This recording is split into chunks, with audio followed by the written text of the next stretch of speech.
love all of our players. Freddie, nice guy. Look, the crack of that bat. Nothing more beautiful than that. Baseball is such an important part of our family. That's the beautiful game of baseball right there. You win some, you truly lose some. I just want somebody to talk Dodgers to me. Actually, I can't wait for you to see this episode because I'm so excited. It was so much fun. Like we had the last time talking to fans Loved and it. having them email us and tell us their stories. I say this in this episode, but I cried while reading one of the stories. It just was so amazing and truly why we started this podcast, to connect with fans. And we're releasing a fan episode today, episode 38. Woo! 38. Of Talk Dodgers to Me. How many fans did you talk to? 3. Brian, Jose, and Sonia. I love that. I can't wait to watch this episode myself because it's perfect timing to have a fan episode on Thanksgiving. You know, a lot of things have worked out really, really perfectly this year. It really has. Just like this one. And we couldn't be more grateful. We're so grateful. We're so thankful. And I just know that as I sit around the Thanksgiving table, on Thursday, this is going to be one of the things at the top of my list that I'm just so grateful for, and getting to meet fans through this that are just like us and just want to talk about the Dodgers and want to talk baseball and love it so much. And it truly would not be possible without, I guess we could just do this and no one listen, but the fact that it's made possible by people coming back each week and listening and wanting to have these conversations with us, both on fan episodes and to just listen to you and I have this conversation. Yeah, this has been such an amazing ride so far. And, you know, I started this wanting a community of support and things like that. And so I feel like for me personally, I have needed this just as much as anybody reaching out, telling us how much they enjoy listening to us and this podcast. We would not have had this growth and without you guys. You are what is driving us to continue to create amazing content and episodes and find people to come on that will get you excited, that truly is behind every decision being made. And we're just so, so grateful for you and for the Dodgers winning the World Series this year. They really were kind to us. And we just can't wait to keep including you in the podcast and talking to you and sharing your stories, because it just is so much more than baseball. And if anything, that's what I've learned more than ever this year. So we wish you and your families a wonderful Thanksgiving and hope you enjoy this episode. Yeah, have a great Thanksgiving. Eat a lot of delicious food, however you celebrate. We hope you are with people that you love, and we hope you talk baseball with them. And now here's Talk Dodgers. Our second fan episode. Talk Dodgers to me. All right, so we are officially recording. Awesome. And we have Brian here on the podcast. Thanks so much for coming on. Thanks for having me. This is super exciting for me. I've never done anything like this before, so really excited to talk some Dodger baseball. I mean, I started a podcast called Talk Dodgers to Me, so this has been what I've wanted all along. It sounds like a match made in heaven. So I know a little bit about you. I know that you live in Texas, and you're in Texas right now, right? That's correct. Yep. So how did you become a Dodger fan? So I was born in Northridge. My folks grew up in Southern California. They're big Dodger fans, and even though I actually grew up in Northern California, they raised me right and got me. I was going to say that's enemy territory. Yeah, tell me about it. I'm a Lakers fan too, and I was when Kobe and Shaq were doing their thing, and everybody hated me at school because my team won and theirs didn't. At least on the basketball side, not for baseball at that time. But yeah, it was definitely enemy territory, but had to stay strong on the Dodgers for sure. But that's how I got into being a Dodger fan. Nice. So you came for the World Series? You went to one of the games? I went to LA for game 1. Oh my gosh. Yeah. So it You were was kind at game of one? Tell me everything. it was nuts. So I like had kind of thought about maybe trying to go, but it was like, oh, that's going to be a lot of money to like fly out there, and then tickets were crazy because I think when the Yankees had already clinched, and then when the Dodgers beat the Mets to clinch, it was like I looked at tickets and like nosebleeds were like $1,300, and I was like, I know. I that's too know. much. But then my wife surprised me and she like got me a Oh, plane ticket because I have a buddy that lives in Santa Monica, and in fact, I had gone to visit him. He's a Guardians fan, and so when the Guardians came to LA in September, we went to a couple games in that series. And my wife was just like, "Hey, I'm just gonna get you this plane ticket. You figure out what you want to do. Like, if nothing else, at least you're in LA like while the Dodgers are in the World Series, as opposed to being in Houston where nobody cares." Um, you and didn't so, say Houston. yeah, That's really enemy territory. it sure is. So, Okay, we'll get to that next. Keep yeah. going. Okay. Anyway, and so I flew out there, and the plan was just to like go to a bar and watch the game. But then, like day of, the tickets came down to a point where I was like, all right, I'm gonna regret it if I don't do it. And so Yeah. I got a ticket. I went by myself. Like I said, my buddy is a Guardians fan, and he didn't want to spend the money. But Mhm. for me, it was like, yeah, I can't pass this up. And then I'm so glad that I did what I did, because if I didn't, I would have killed myself. I'm like, oh my gosh, how did you And blow you that? went to the most epic game of all time. Yes. I have never lost my mind more, I think, my entire life.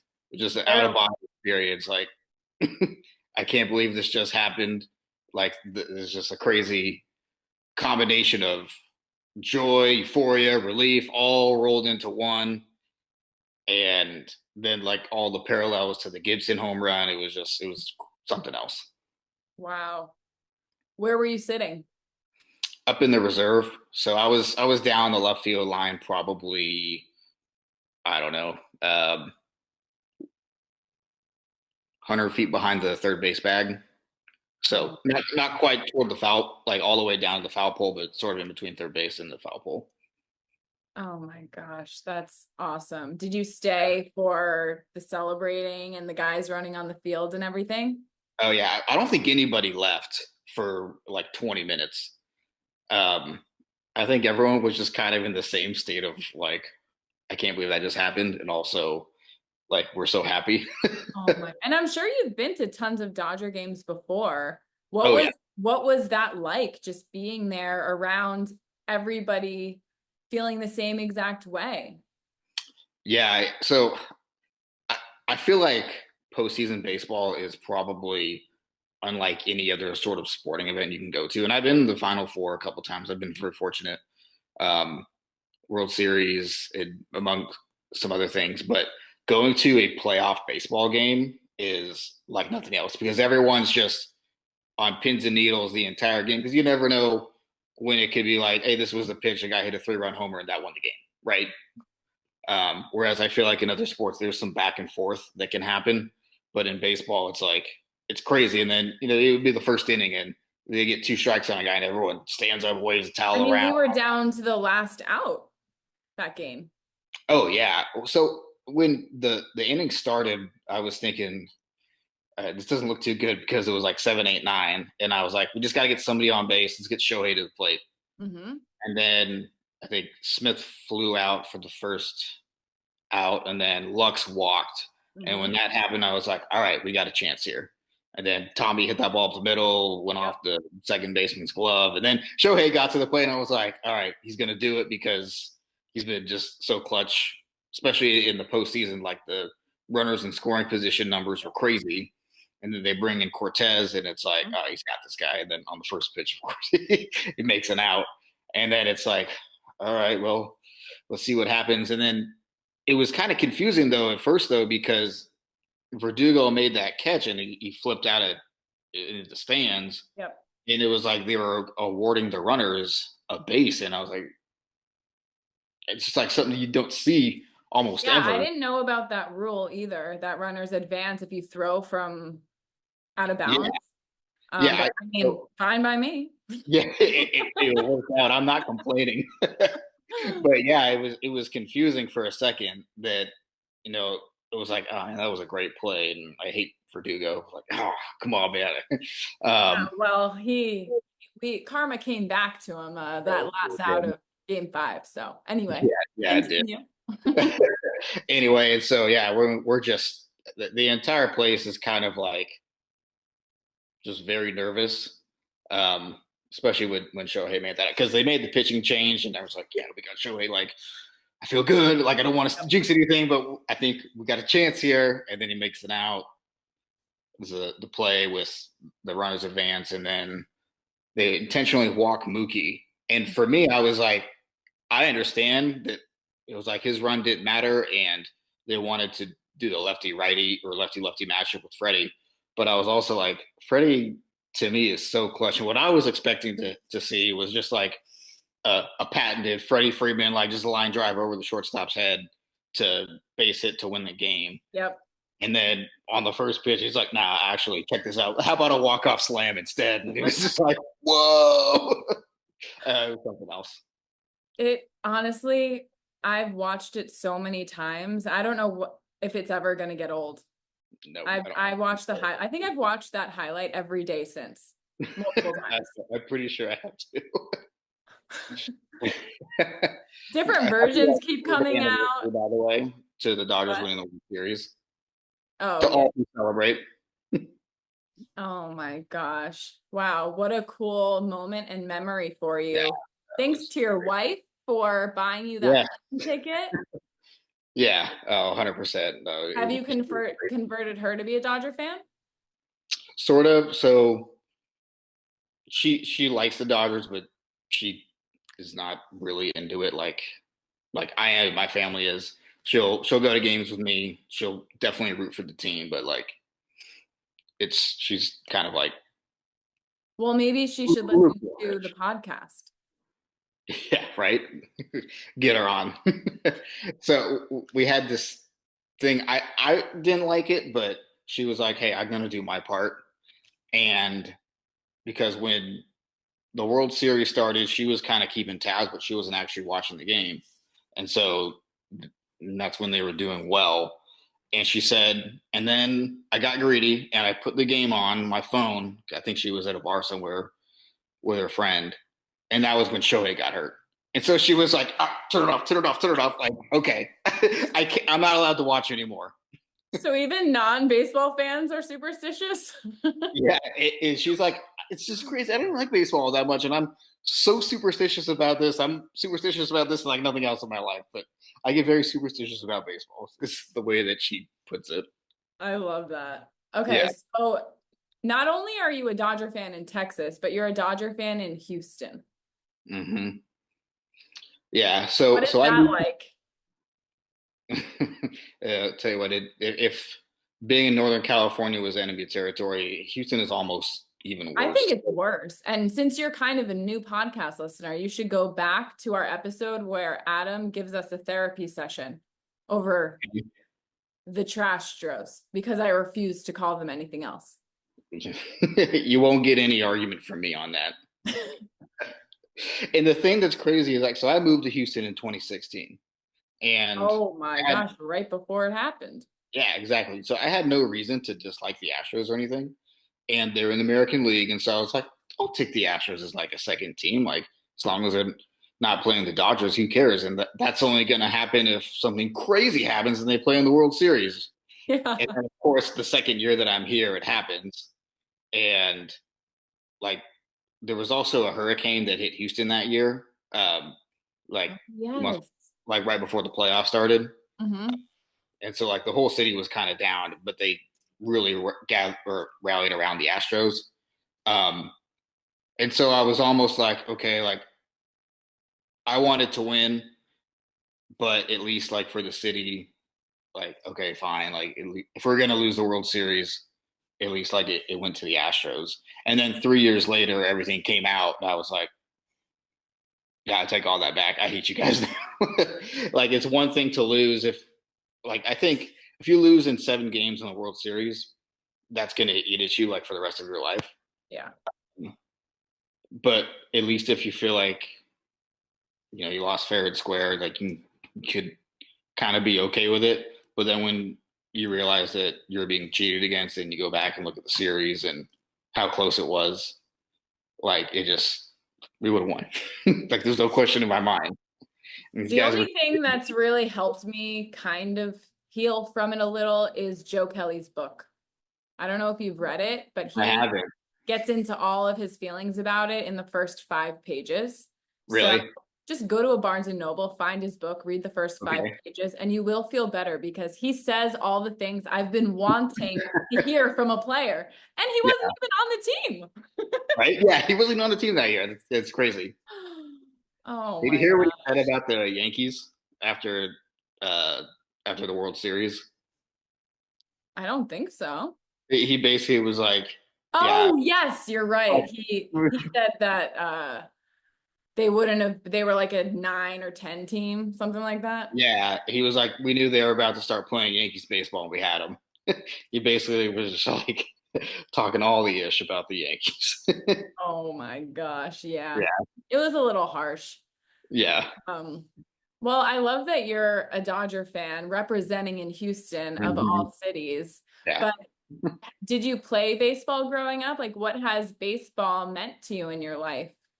Yeah. So I played baseball growing up. I also played basketball as well. I was much better at basketball. Um, and so growing up, basketball was my favorite sport. But then in high school, it kind of switched for me because, like, I know basketball became like almost a little bit more of a chore in a sense because it was like my family took it that seriously. And then Okay. baseball was just like this thing where it was like, hey, I enjoy playing, but I knew I wasn't any good at it. Um, but I went to a small high school, and so I like made the team and started at second base because it was like there was only three other kids that it could have been, and I was at least better than them. Um, and so it just got to be this thing that was fun. Mhm. And I don't know, with baseball, there's so much history. And not to say that there isn't with basketball, but it really flipped for me where like baseball is by far my favorite sport. And now I hardly even follow the Lakers, honestly. Like they're on the other night. I turned the game on for maybe 10 minutes. But like during the baseball season, it's like I would watch every single night if my wife would let me. But Yeah. also part of the problem here is that the games start at like 9 o'clock, Yeah. which Are is your parents who are why you're a Dodger fan, are mhm. they in Texas as well, or they're still in California? No, all of my family's still in California for the most part. Oh, okay. So we go to California probably 3 or 4 times a year. My wife's favorite place is Napa. So Oh, it's so I beautiful there. yeah I it might have been a mistake that I made to show her that because now she's like, when's our next Napa trip? And so we go there all the time. And then my folks are also in Northern California, and so then we visit them, and so we're back fairly often. Oh, Uh, that's good. And I yeah. guess you can maintain that Dodger connection with them even from Texas and talk about the games and stuff Oh, like that. yeah, absolutely. So in all the games that you've been to or all your memories of baseball, is that World Series game top of the list? Yeah, it has to be 100%. Um,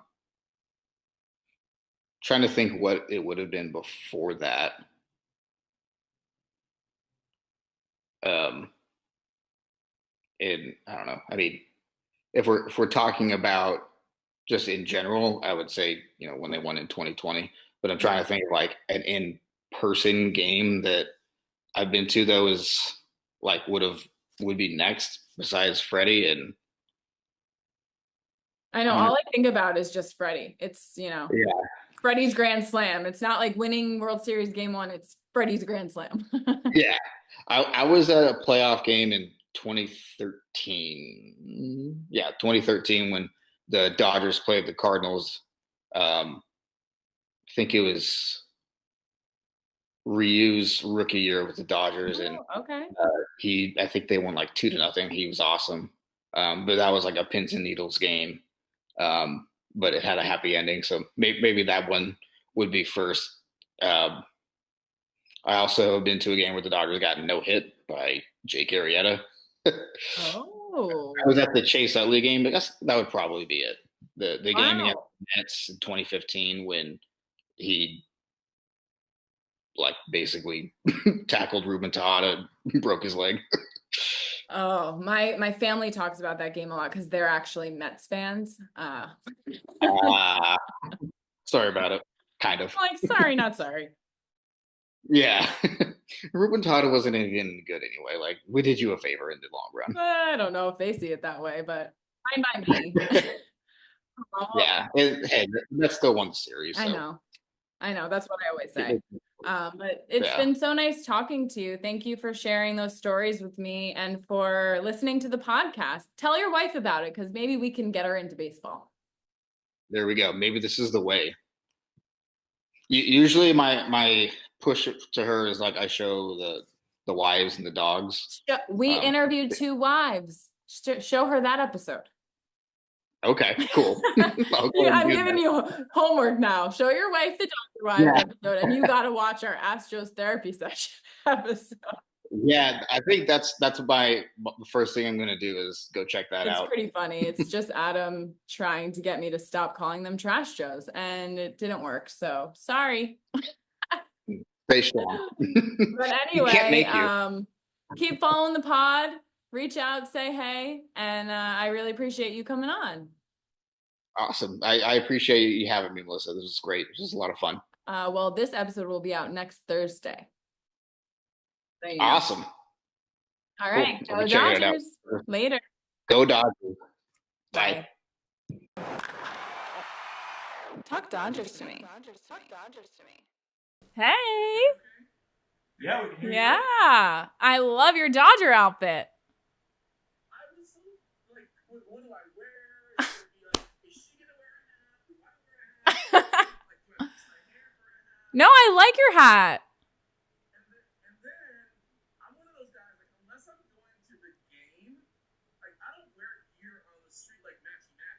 I think it's too much. You're on a Dodgers podcast right now. You wear it all. All right, let me go with my socks on. Hold on. All right, so Jose, we're gonna get started. We're actually recording already, but I'm gonna record the Zoom now. But just like we talked about, Melissa's gonna ask you a couple questions, and we'll just see where the conversation Can you turn the goes. volume up a little? Are you wearing a Dodgers t-shirt underneath the jacket? I'm not, because I was. Oh, Jose, come on. I can't. No, I'm again in the garage. I have laid out like this goes with that. What hat? Wait, I want to see the. Okay, you're gonna have to send pictures later of the outfit options. I don't think so, lady. I don't. That's just Come between me. on. It's between me and my securities. Let's just keep it there. Well, I'm so excited to have you on. Me too. Thank you. I saw that you posted something wanting people to talk Dodgers to you before you talk Dodgers with me. Did Yeah. you? I did. I had several friends that reached out to me, and they're like, make sure you talk about this, talk about that, because my circle of friends, right? We've been coming to Dodger games for all our lives, so all our adulthood, really, and so we have so many stories from it. And it helped me because it helped me refresh the verbiage, the language, the flow of the conversation, the topics, as well as reminding me like that's a really funny story. And I don't, again, it's just one of those things. So yeah, I did. I had probably about 3 people reach out to me, others by text, others by DM. And then today, my friend from Texas goes, dude, what time are you going to be recording? I want to talk to you about it. Like, too late. Aww. Yeah. I love that. You know, when I saw your story, well, one, it just like warmed my heart that you cared that much to like want to prepare for this. Yeah. But also, you know, sometimes I like to be so just like casual and conversational on the podcast that when I overthink it too much, I have too much going on in my head. So I'm like, whatever just flows naturally and comes up in conversation is always best. But I can't wait to hear all your episode stories. 53. Like this is, you know, that you're a professional at this point, a podcast host. So you know, but think about like when you first did your first episode, how that was like in your head. I was cringing. I couldn't even sit down and watch it. I was like, ah! Yeah. Yeah, and I've done a podcast before for work and for other friends as well, but they don't have that big of a followers, and I'm like, if I don't want to look like an idiot. Anyways, whatever. I'm over it. I'm Anyway, you fine. look great. And I need to in our listeners now because we've now just been chatting. I feel like I've known you forever and we just met. But I am sitting here with Jose, and tell us where you are right now and how you became a Dodger fan.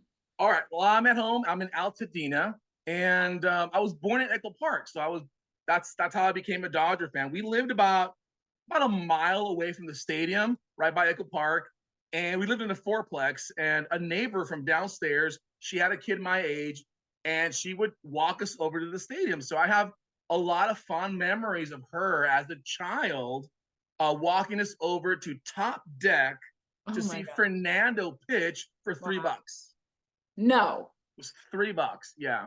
And then we're walking back. That's how much it was. We only sat Top Deck. That's all we could afford. So, I mean, I've been a Dodger fan since then.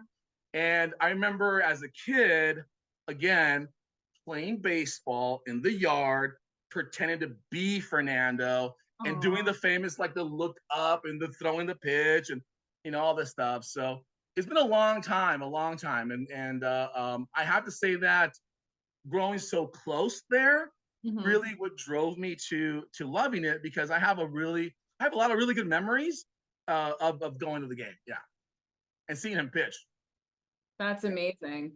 Yeah. I can't believe how close you lived to the stadium. I mean, that's so cool that you could just walk there. So has he been like your number one God, that's a great question. for all these years? Yeah. So growing up as a kid, I'm firstborn generation Mexican here, right? So as a child, I didn't know this until later on, until I dove into like my own culture, my own identity as a Mexican American in society. I didn't realize that he was my first hero. I didn't realize it. Yeah, until a grown up. And here's why I kind of gravitated towards it. And I didn't realize it, right? Back in the day, we didn't have, and we had Batman, we had Robin, we had Superman, we had Spider-Man.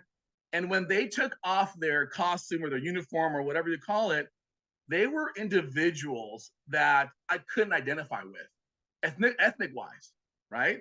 So when Fernando would take out his uniform, I could still identify with him. I still could pretend to be him as a human being, him as a person outside in the real world, which is really, really cool. And I didn't realize that.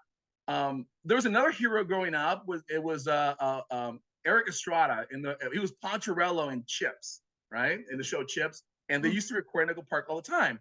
So he was also another Mexican American on TV. But back then, the TV shows were not like racially or ethnically geared. They were just like neutral, right?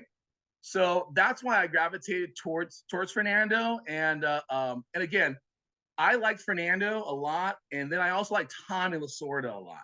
So those two players I loved. I think I liked Tommy because he was feistiness. He was just, I was scared of him. Yeah. Right, obviously. Yeah. So that's kind of how it is. I grew up with Fernando. Now, growing up, again, like I said, is I think it's very ironic, and I learned so much about like the Chavez Ravine, for example, the birth of it and how it came about. And I think it's so beautiful, the fact that on the same soil that many families' dreams were taken away by the whole debacle of eminent domain, and they're going to build housing and you get first tickets, and nothing was built. And then they ended up flying O'Malley's over. They bought the land. On that same land that Americans' dreams were taken away, in 1981, this other Mexican planted his stake on that same soil. Obviously, it's been manicured and raked, but still, that was so beautiful to look at now. I didn't see it then. Yeah. But I think that's why I love Fernando so much now. Here's a sad story: is I've met a lot of Dodgers throughout my life. I sat a long time ago next to Maury Wills during a playoff game, and you just talked baseball the whole time. Oh my But God. I've never met Fernando. Never. I mean, I've met Oral several times. I met a lot of people that in the organization, but I never met Fernando. And it's very unfortunate for me now because he passed away. And that was a huge, huge hit for me to have him pass away. And he was a great dude. I really, really enjoyed him. He was in fact my first hero looking back. Wow. Yeah. I'm just kind of taking that in right now because how you just explained that was so beautiful and really a perspective that I haven't heard before. Even going back to how Chavez Ravine came about, because, I know bits and pieces, but putting that all together like that makes a lot of sense. And even to just see someone to represent you. And I know that's what he did for so many people. So that's really, really beautiful. Yeah, that's really good. It's thank you for saying that. Thank you for acknowledging. I think it is, and it took me a long time to realize what he actually did mean to me. Mhm. And one of the things that I think is really interesting is the other thing that he did, the Fernando Mania thing. That was insane. Now I was a little kid. I was 5, 6, 7 years old, so I couldn't grasp. It was just I was too young to even remember what it looked like. But if you look back at history, if you look Mhm. back at Dodgers merchandise, that was the biggest jump that caused merchandising to go up. If you look at photos of Dodger Stadium prior to 1981, everybody's wearing whatever the hell they used to wear, Mhm. right? And after that, people realized, hold on one second, there's a guy that they like. Let's just make these T-shirts in my garage and sell them outside. And it Wow. wasn't until later on that the MLB caught on. I was like, hold on. Let's make our own merchandise and start selling. And merchandising didn't start until the 90s, really. Wow, that's a really good point. I mean, now it's like there's a shirt for everything. Oh, tell me about it. I spend so much money in merchandise every year.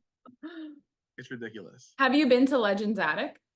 No, and I was hoping when you guys put this up, you're like, hey, come over to Legends. I was like, hell yeah. What am I going to wear?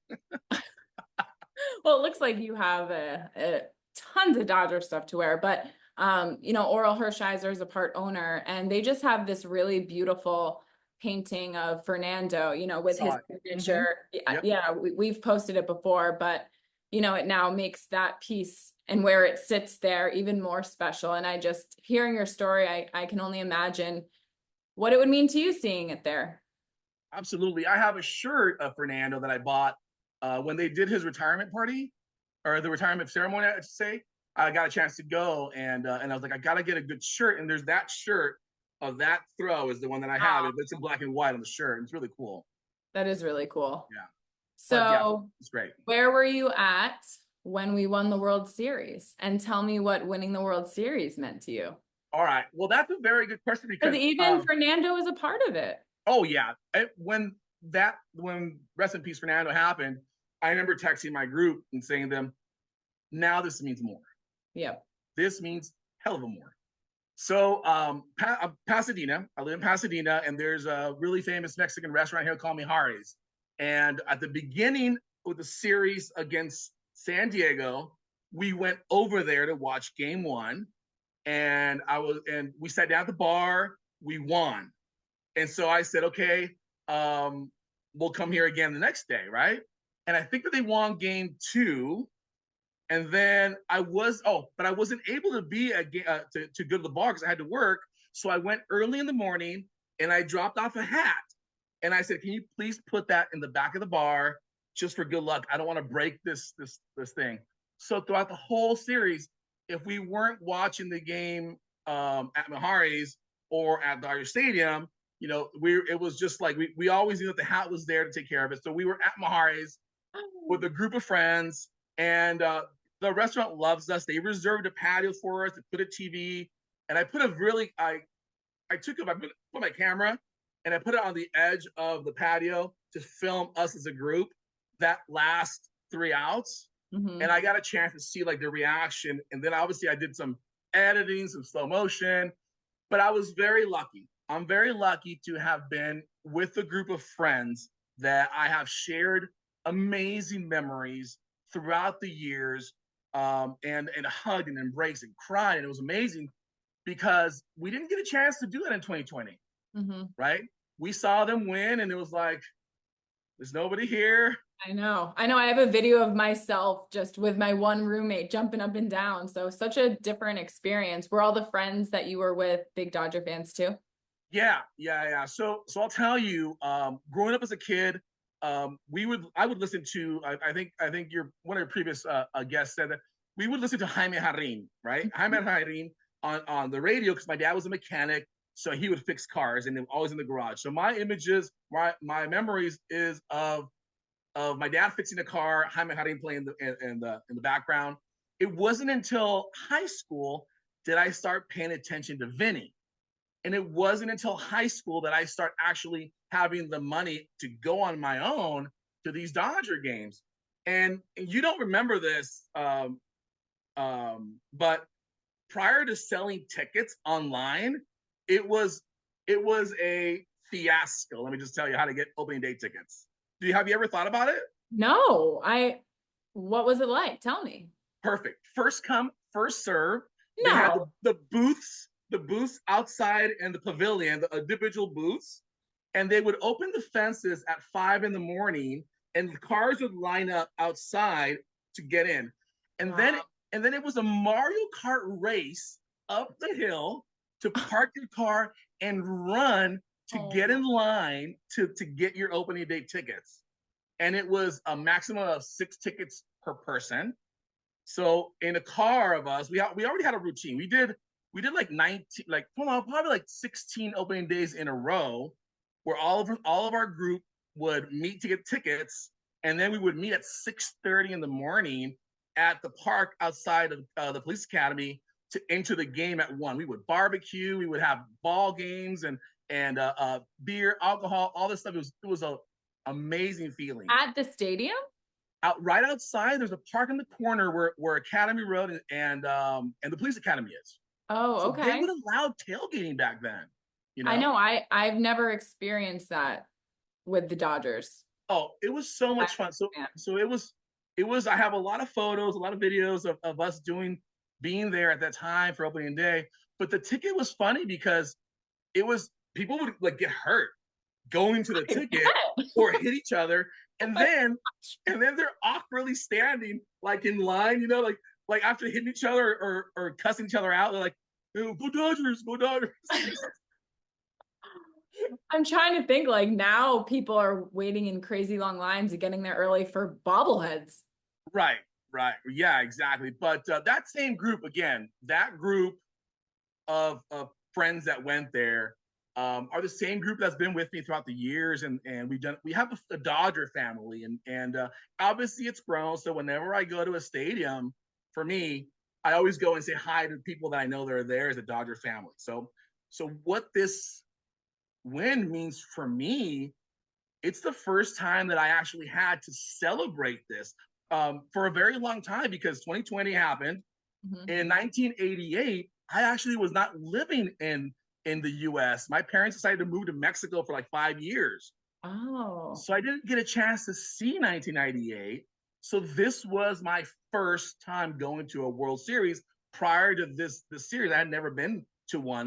Not 17, 18, not 20. I didn't get a chance to get any. So this was very, very special to me, because it really put it was a great team. It's a very, very good team. I love this team so much. Yeah.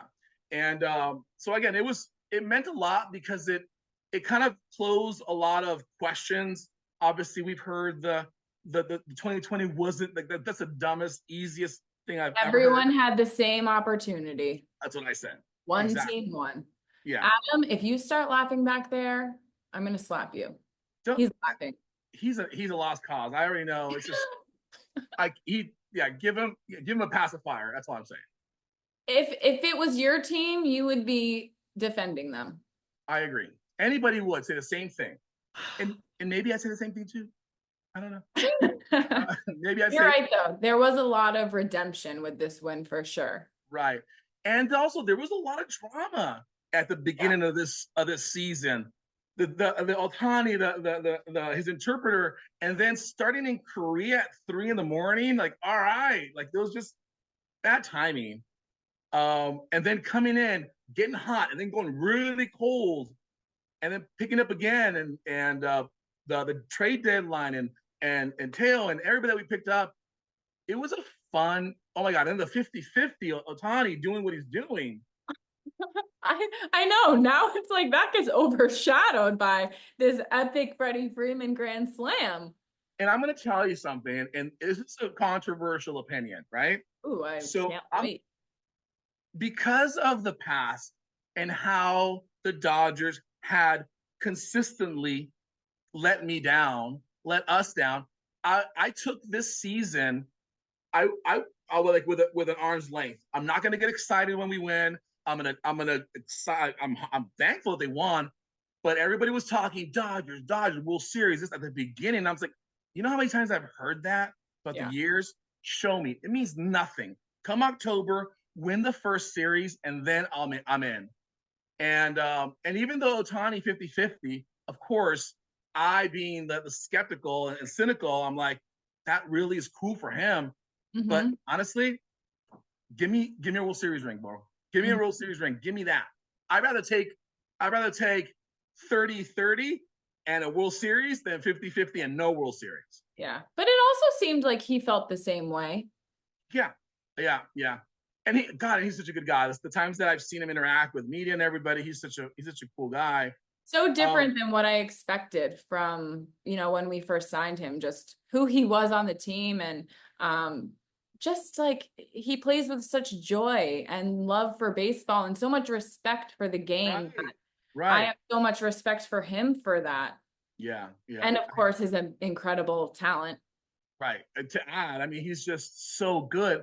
And he's not even playing at full capacity. Like, this is a rehab year. Get out of here. I know. I think we forget about that a lot. This whole year, he's recovering from Tommy John surgery. Yeah, exactly. So hopefully he pitches next year. I'm all for that. One other thing that I was always very skeptical about, or actually I was tired of hearing, right? And this is probably one of the greatest top 5 moments of baseball was the Kirk Gibson home run. Yep. And every single time we had a chance, they would shove it down our throats and say, hey, Dodger fans, have faith. Remember this memory and that happened in '88? We're like, oh, yeah, that's right. I'm eating it up with the soup. And I get all hyped up. I don't know if you remember when Justin Turner hit that the walk-off home run and the World Series against Astros. And that was a big moment. But look, nobody talks about that anymore because they didn't win. Yep, you're right. But now we have this amazing, monumental, huge World Series Game 1 walk-off grand slam from Freddie Freeman with injuries. I know. I was bawling. I couldn't believe it. I know. And I've said this a million times, but I can't stop watching it. I was going to say the same thing. I still, every day. Same. I've watched it every single day since. They put it on like slow-mo. They put another video on it. They put a back-to-back with Kirk Gibson in it. I mean, they can put it on anime. I'll watch it at this point. I don't care. I know there's so many different versions of it coming out now, and even like fans uploading their angles, seeing it. It's never going to get old. And I think it's just so it just really like puts it all together, this season that we had. And how could the Yankees come back from that? Right. And that's what I said. I said, it's kind of like, God, I mean, that was just, if the baseball gods are with us and allowed us to witness this, why would they be against us and allow us to win this World Series? I know. It just felt so meant to be. And I know Dave Roberts says a lot that baseball rewards you. And there truly was no one more deserving than Freddie with all he'd been through this whole season. And, oh my God, to watch him at the parade and say, like, I thank you fans so much for what you did and your support with my son, that all his purpose was wanting to get on that field and play for us. And as a Dodger fan, watching my team with exactly what you're saying, like, it's like World Series or bust. And it's not like his son was like, that's a lot to me. 100%. And to come back and that I think a short time, because give me a tragedy of minute caliber, and that takes me a long time to recuperate. But like, he has this, now mind you, he does have the best doctors in the world. Absolutely. And my PPO will not cover how fast he more recovered. Resources than any of us can even dream to have. Right. He also had more injuries going on than we even realized. Right. Yeah, that's very true. So I think in general, this season meant it gave me a lot of hope. A hope in back into baseball, back into the organization, back into how romantic baseball is. right? And that's why I love the sport so much. I emailed you that story, my friend Erica, right? And her house Yes. that burnt down, and there's a photo that somebody took of her and her husband in front of her completely burnt down house, and the only thing standing was this Dodger flag, right? And and that Can you please share that story? Because I'm not kidding. When I read your email, I was crying. And I and called Adam, and he's not a Dodger fan. I'm like, I need to read you this story. yeah, This is why I'm doing this podcast and why I want to talk to people like you to share these stories so more people can hear. right. And you feel free to share the photo that I sent you, or my photo with the Fernando hat on it, with whatever you want to do. But I will for sure. back in October 5th, Erica and her husband and two boys have always been huge Dodger fans throughout the time that they've been together. Even before that, they've always gone to games. I mean, they've named their dogs Dodger names. Mm-hmm. They're really really good Dodger fans, and on top of that, gosh darn it, they're actually very nice people, very genuine people that always are giving. They've always given to the community, always given to their sons, and always shared their Dodger experience. So in August 5th, during the Edge Hill fire, their house was one of the homes that burned to the ground. And they weren't home. They weren't home that day. And by the time they heard the fire had spread, they could not go back to the house, right? Wow. So unfortunately, two of their three dogs perished. One of the dogs' name was Vinny, Aww. and the other name was Mookie, right?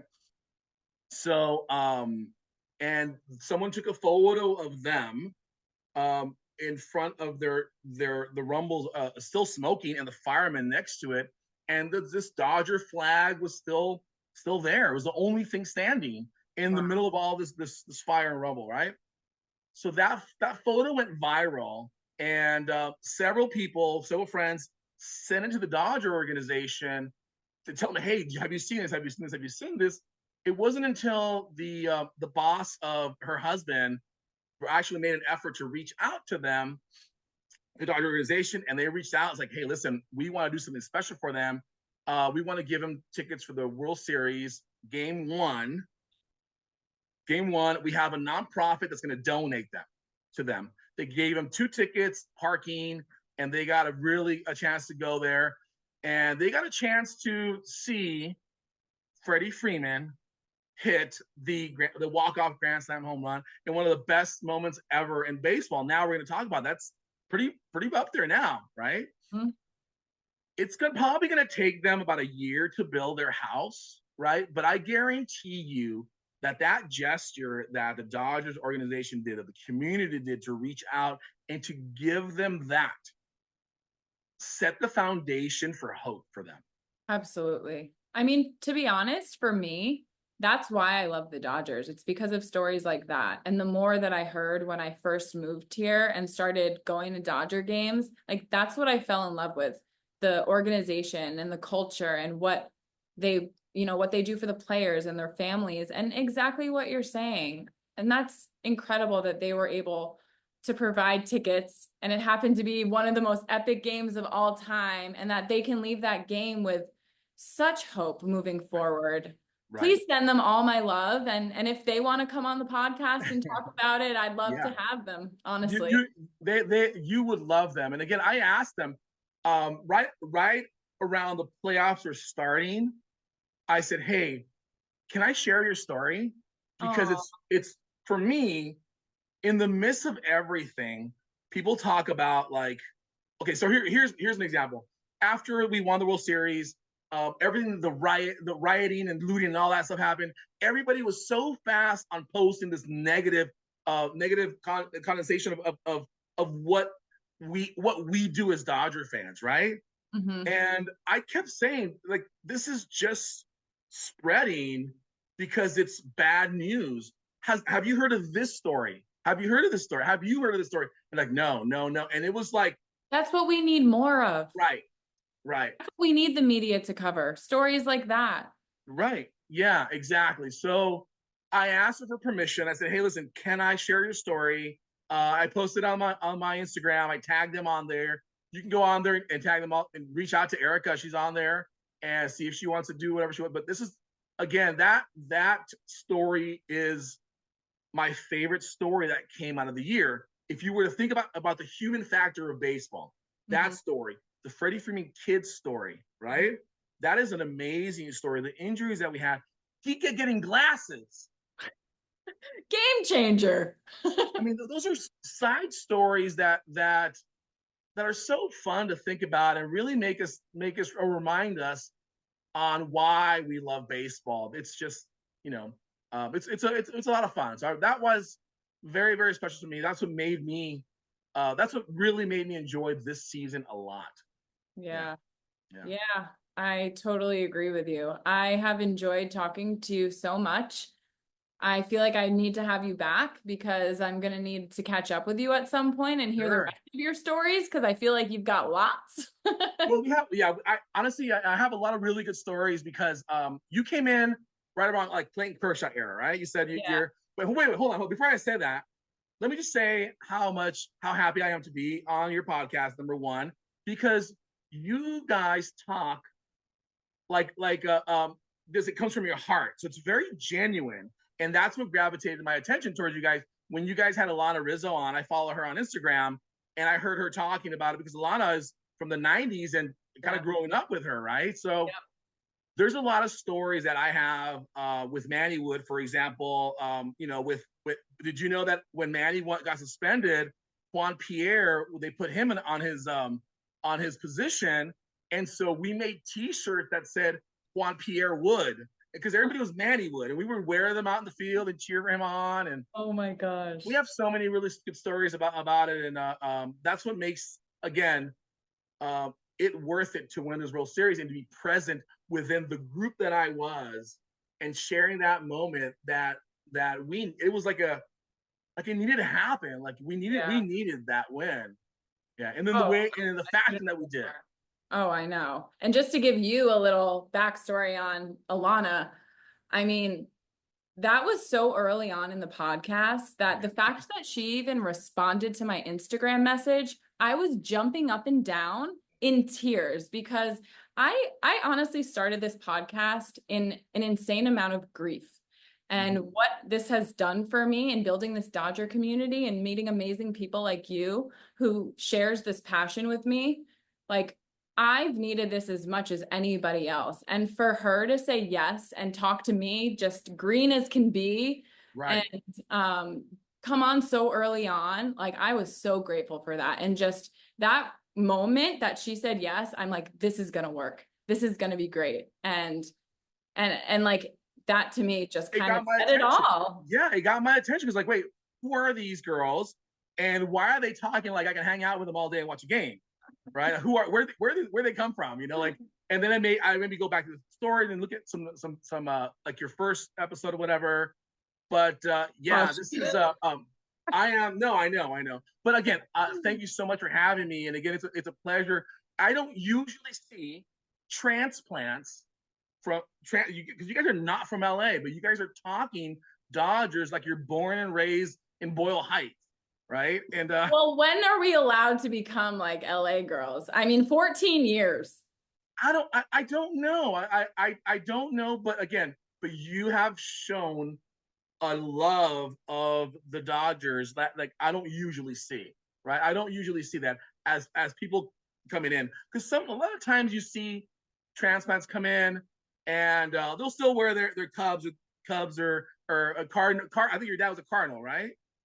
My dad loved the Phillies. Adam likes the Cubs. Yeah. So wearing those outfits and then going to the game passively because it's the thing to do and whatever. But again, you guys' knowledge of the game is a very liquid knowledge. You know what I mean? Like it's not like super nerdy and statistics and this and the other. It's like a conversational knowledge that you can have with somebody that's been a Dodger fan for a very long time. I know, and isn't it so much fun?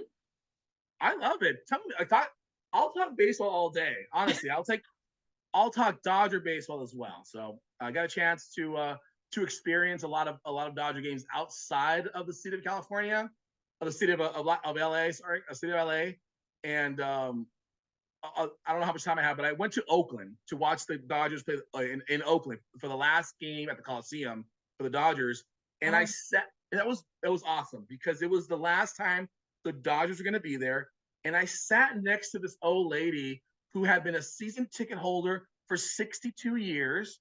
Wow. And all she did was talk baseball, just like you and I are talking right now. And I asked her about that 1988 World Series.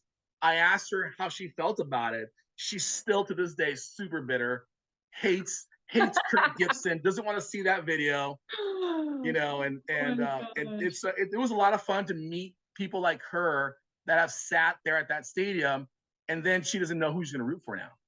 Because Wow. she's so bitter about it, losing a team. Can you imagine if the Dodgers just left? No, I really can't. I think I would go over to like the Quakes, over in Rancho. Like, let's go Quakes over there. I don't know. Well, hopefully we'll never have to know what that is like, and maybe she'll start becoming a Dodger fan. I don't know. The biggest difference is the land. The Dodger Stadium is owned by owns the land. Oakland A's did not own that stadium. Well, I've learned a lot from you today, Jose, and I really appreciate all your stories, and I really would like to talk to you again because this has just been so fun. So Absolutely. please keep in touch. Shoot me a message. Keep talking Dodgers. I know we're going to be doing events and stuff, so I really want to meet all you guys. So yeah, please stay in touch, stay tuned, and thank you so much for coming on and talking to me. This has been such a joy. It was a joy for me too. Thank you so much for having me. I appreciate it. You're such a natural too. Thanks. All right, go Dodgers. Talk to you later. That's right. Go Dodgers. See you guys. Bye. Bye. Talk Dodgers to me. It's so nice to meet you. Likewise. I Thank love you. hearing how people found the podcast. So how did you find us? I posted on my Dodger Instagram a video of TikTok, and I shared it onto my account, and you liked because I think it was because of my nails. Oh, And even today, I'm like, I have my nails all decorated. oh my God. So But cute. yeah, you liked the video, and then I went ahead and clicked your link, and I'm like, oh, this is interesting. So like on long drives, when I would go do the post office at my work, I used to pick up the post office. So I would, like put it on here and there. I would have, when Mookie was over or something, then yours guys would come on, and I just stayed following from there. Oh, well, thank you. That's so sweet. No problem. Well, to fill the listeners in, I'm sitting here with Sonia, and please tell us where you're from and how you became a Dodger fan. I am from Camarillo, California, out here in Ventura County, not too far from Santa Barbara. And my reason for starting, I blame my uncles for starting me into this. It was I have a cute picture of me as well, holding the bat. So I think that's where it all started. Roughly, like, to remember, I want to say maybe 2-3 years old. Wow. That's what the age kind of looks like on the picture, maybe older. But yeah, no, that's when it started. So what do you remember from like being a little girl? Like, were the games always on? Were you just listening to your uncles talk about it? Were you going to the games? Well, my uncles actually played the sport while in school, in high school. So I would see them out in the front yard playing. And then as far as games with family around would be, I just remember turning the dial on the TVs and, trying to fix the antennas to make sure they got the game. But that's how, the sport started with them. Aw, did you ever play? I tried out, did not make it, and then ended up hurting myself. So that probably was, maybe they saw something. But no, I would practice with my uncles when we used to play outside, but that was about it. Aw, okay. So when did you start going to games? And just tell me about like over the years, like what the Dodgers have meant to you in your life. When I started going to games was from the one I remember was back in 1995-ish where went to my very first game. It was for my sister's birthday. That was kind of like my parents made that as a gift. We got a little rainy, and then I mean that's from as far as I remember, and then I've been going since then. The company I work for is season ticket holders, so Nice. that's how I get to go to a lot of games. This year, just couldn't get too many yet, but I tried. Do you watch all of them? Yes, always on TV. Same. I mean, all right. So where were you when Freddie hit the grand slam? I was with my sister, my brother-in-law, my husband, my nieces are all around, and my daughter. We were at my sister's house. My brother-in-law would put the big screen, and we would all hang out in the garage, and it just heard some kind of noise around, and then all of a sudden it was like it was a silent little moment, because it was just like how it all happened. To me, it was amazing how it happened. I know. So amazing. I mean, one of the best moments in Dodger baseball for sure. Yeah. And I'm Well, still that was like watching. oh no, same here. I'm like, same here. I'm still watching it. I especially Freddie Freeman is my favorite. So I mean, I can't get over seeing him in his wonderful stand, bat up in the air. Just how it, I don't know. To me, it's just how it all, that game was like a little roller coaster, a little nerve wracking. And then the way it ended was even more emotional. As many of us kind of, dealing with it from, the sad loss that really kind of hit everyone. It's something where you want to be excited, and then, it hits the fan, and for everyone, not just, not just one fan. I think it affects everyone. Yeah. And I'm assuming you're talking about Fernando. Yes. Yeah. I mean, I was one of the guests before you was talking about becoming a Dodger fan, really because of him and what this World Series win meant in such an honor to Fernando. So, yeah, talk a little bit about that. Like, were you a big Fernando fan growing up? Yes, we were. And like I said, that's more like probably too, but got more into the culture of it. I think it's in every kind of like in the, Mexican culture, where it's, kind of everyone starts probably there. Or that's a kind of like the, with all your siblings and stuff. But I mean, I till this day, I mean, it hurts me, but that's what brought us up. That's what bonded a lot of families as well. Absolutely. And I think, this win is so special for so many reasons, but that's such a big part of it. And, when he passed away, it's like they're playing for so much more now. Yeah.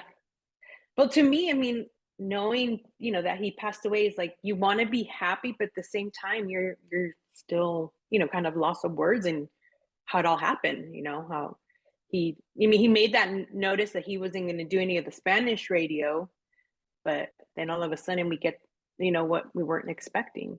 Yeah, it was really beautiful. I went to the Dodger, I didn't go to the parade. I went to the event they had at Dodger Stadium after the parade, and to just see everybody honoring Fernando with flowers, because that was his birthday.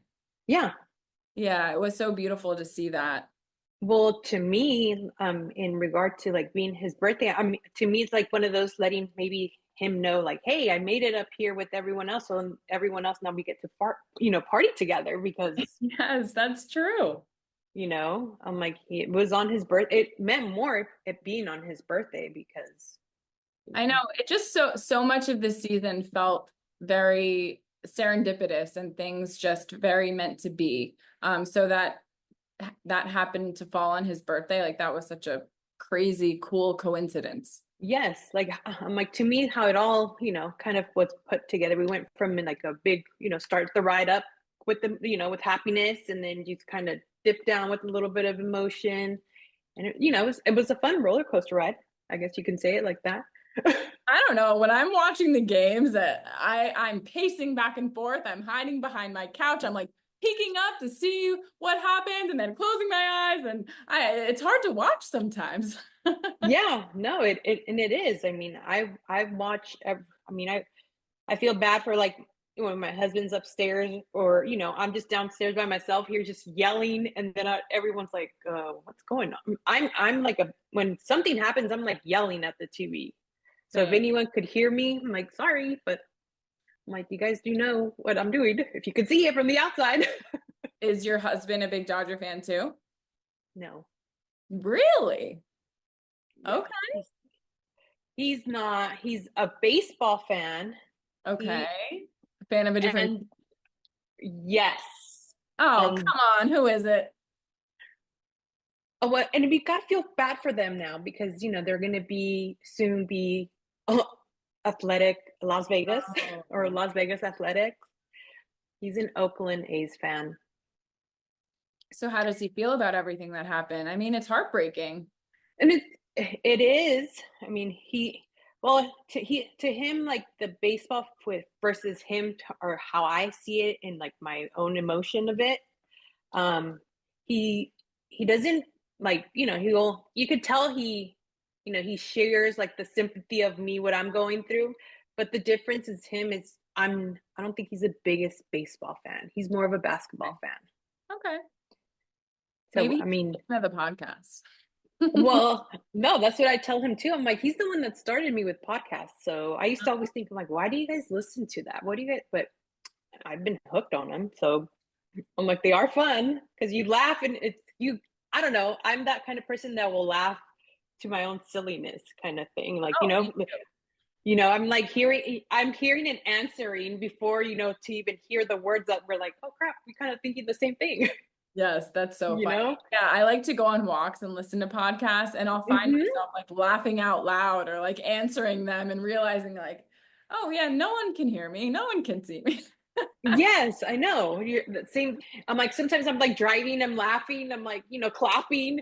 And I'm like, I wonder what people think like when we're like, sitting there kind of like what's going on with them in there. If they're all by themselves, there's no one next to them. That's what I wonder when I'm having concerts in my car, what the people next to me are thinking. Yeah. But you did say before, Freddie's your favorite. And lately, when people have asked me who my favorite is, I'm saying Freddie too. And normally, it's too hard for me to answer, and I just say everybody. But right now, Freddie Freeman is my favorite player for so many different reasons. So who have been kind of your favorites over the years? Just turned out to find out that Russell Martin is being inducted into the Hall of Fame. Oh, really? So he has all, I don't know, the thing with me, it's Mike Piazza, but Mike Piazza left. So Russell Martin was my favorite forever. I love Russell Martin. As far as Freddie, my love for him, believe it or not, started ever since he was the Braves. I have a cousin who we're the only two girls that are into the sport. She's a Braves fan and I'm a Dodger fan.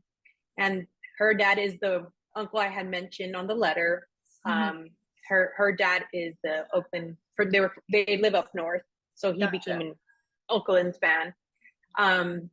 But we would always go to games together when, the Braves would come down to Dodgers. So I would quietly cheer for him, and I would, pray that he wouldn't do anything against us. Yeah. I mean, he's just a player that you can't not like him. Well, you did mention the Braves, and I read something today that they're having interest in Walker Buehler. So that scares me a little bit, but are you excited for next season? I mean, all I keep hearing is they're going for another World Series ring.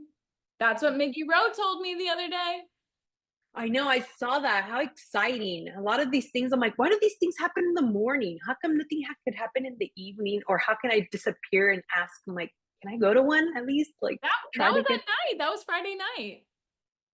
But see, it would be trying to go back to LA during like rush hour. From Santa Monica to Claremont, it took us 2.5 hours that day. Yeah. And that pretty much probably would take me just to get to any of that, like I think what it's like the kind of like, where is it? Is it in the heart of LA areas or? No, where is Claremont, Adam? Inland Empire. Oh yeah, then that would be a good. It was I mean, I'm still like on cloud nine about it. I was co-hosting with Oral Hershiser and then had Miggy Rowe on the podcast. Like, what? I I'm know, still that was so recovering. exciting. It was really cool. And he was as sweet as can be. Yeah, no. I was sad when he left, when they traded. I think he got traded to Miami. I was sad when he left. Yeah, but we got him back for another year now. Yes. I'm like, even that, what's this new guy that I want to know, what's his Roki? name? No, he just came, he's going to be part of the organization now with like, I'm not sure if it's going to be like hosting or part of the Spanish, like, Oh, I don't what is, know. like, You'll I have to blinked keep out. me updated on that one. Yeah, I'm like, I'll have to update you on that one. But I mean, I don't know where I had my best friend's dad always likes to send me messages. We always communicate, through text, and he's kind of the one that has been on my side when I want to talk to someone, about Dodgers. He's kind of been on my side. He'll read stuff up, and then that's how he brings into the conversations of stuff who he wants us to keep, or what's it going to look like now for the next season. I know. I need them to sign Teo and Kike. Yeah. I will be so heartbroken if we don't get them back. Those are the two. I just want them. What about you? Same here. I'm like, I mean, if we want to, just like how my best friend's dad mentioned, if we want the continuation, we got to bring the same team back. I know. I mean, and how could we have gone through the postseason without Kike and just how amazing he is during the postseason, and also Teo, who they always say is the heart of the team. Yeah, and I'm like, I don't know who would be, and also a badass I'm like, baseball player. He would make us more teary. I mean, just to see him teary that day. I know. Yeah. I was debating whether to attend. I don't know how I got the notification to get tickets, and I guess by the time I tried to get tickets, they were like sold out. Mm-hmm. And then I probably would have attended that one more than actually the parade, because I was on the should I attend, should I not, or just not stay at work, be on the safe side, watch it on TV. Well, I attended the Dodger Stadium event, and then I went home and watched the entire 2.5-hour parade because I wanted to just see everything. Well, yeah, no, I'm sure you did too. Yes, a friend of mine was like, "Okay, we're gonna wake up early. We gotta wake up early and go." And I'm like, "Girl, I'm like the boss. I'm like, didn't even tell him that. I mean, I know he should know that I would love to be there, but knowing me how I am about like surroundings and not to comfort kind of thing. I don't like to really push and shove, or if I'm going to be there, I'm going to be there early to make sure I got the front seat." Yeah, I know. But I did see something funny going around on social media about someone who called out of work that day and must have said they were sick, and then their boss like fired them with a letter that said, "No, we saw you on camera at the Dodgers parade." Yeah, I mean really, like, I guess you couldn't get in trouble, but I mean, common sense. Like, if you're the biggest fan, you're going to go. You're not going to miss out. I know. What else are you looking forward to for next season?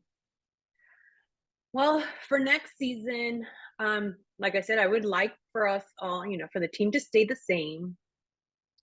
There's been, here, minor surgeries that everyone's gotten. Yeah, a lot of the injured players coming back. Yeah. Yeah. So, excited to raise that flag up, that banner, and I don't know. Ceremony.